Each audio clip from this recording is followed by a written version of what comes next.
ثم جعلناك على شريعة من الأمر فاتبعها ولا تتبع أهواء الذين لا يعلمون.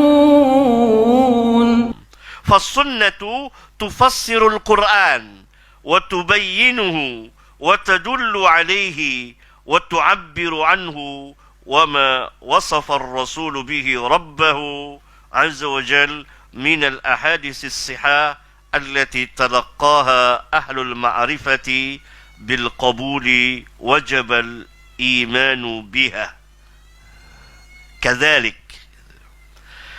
Kata beliau, kemudian di dalam sunnah Rasulullah SAW, karena sunnah yang menafsirkan Al-Quran. Firman Allah Subhanahu wa Ta'ala dalam surat An-Nahl. Dalam surat An-Nahl ayat 44. Allah Subhanahu wa Ta'ala berfirman, wa anzalna ilaika dzikra, dan kami turunkan kepadamu az-dzikra, Al-Quran, litubayyina lin-nasi, agar engkau menjelaskan kepada manusia ma nuzzila ilaihim, apa yang diturunkan kepada mereka, yakni apa yang Allah turunkan kepada mereka, wala'allahum yatafakkarun, dan agar mereka mengerti atau paham.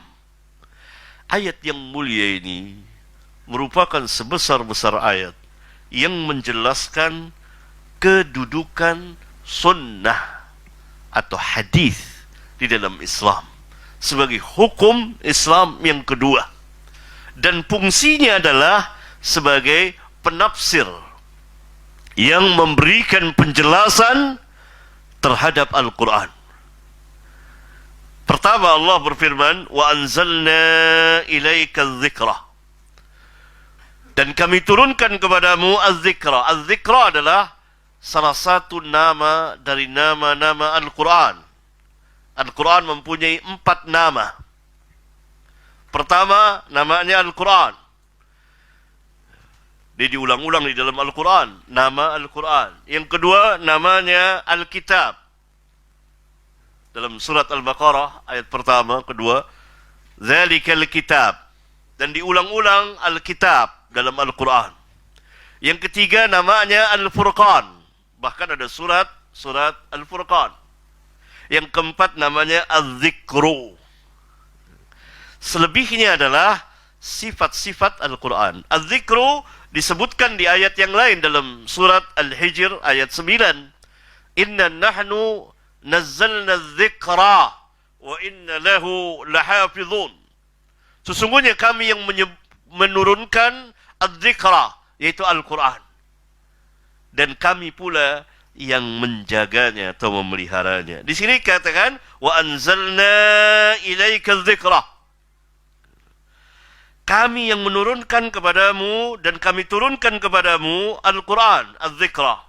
Untuk apa? Litubayyina linnas, agar engkau memberikan bayan, penjelasan kepada manusia.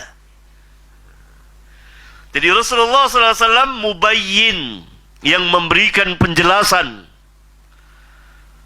Mubayyannya adalah Al-Quran, yang dijelaskannya adalah Al-Quran. Bayannya adalah hadis atau sunnah beliau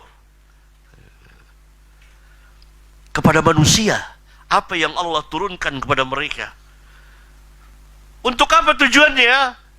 Wala'allahum yatafakkarun, agar mereka mengerti, paham.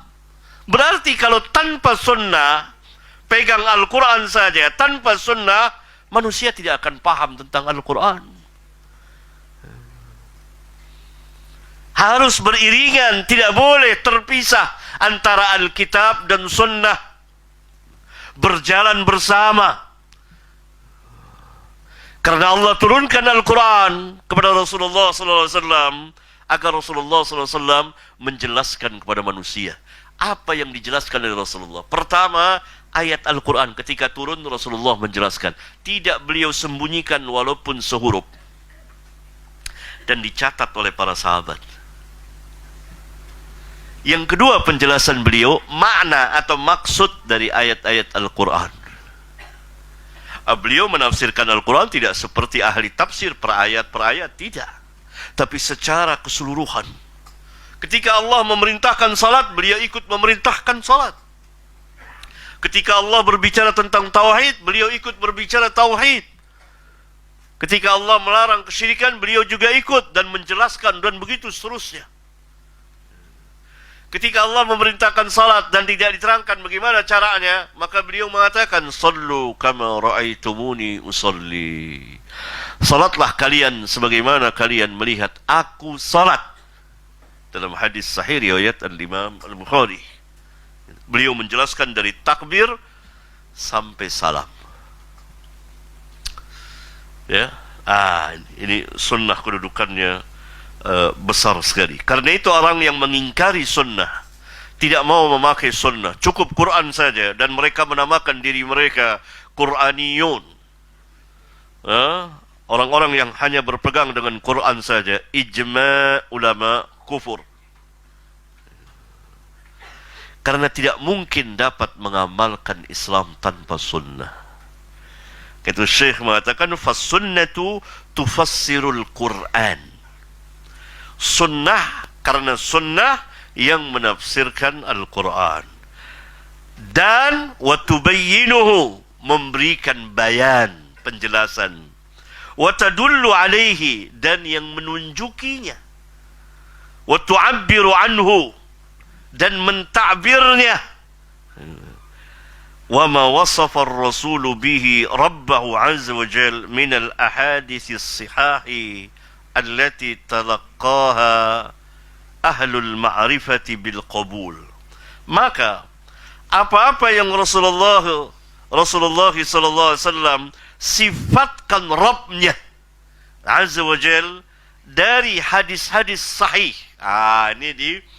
Ini tambahi, yaitu hadis-hadisnya as-sihah, bukan dari hadis-hadis yang batil, hadis-hadis maudhu, hadis-hadis dhaif, hadis-hadis sangat dhaif, hadis-hadis munkar, tidak boleh. Tapi harus dari minal ahadisis sihah allati talaqqaha ahlul ma'rifati bil qabul, yang telah diterima oleh ahli ilmu dengan penerimaan yang baik, al-qabul. Berarti harus ahli ilmu, bukan sembarang orang. Wajib al-imanu biha kadzalik, wajib mengimaninya.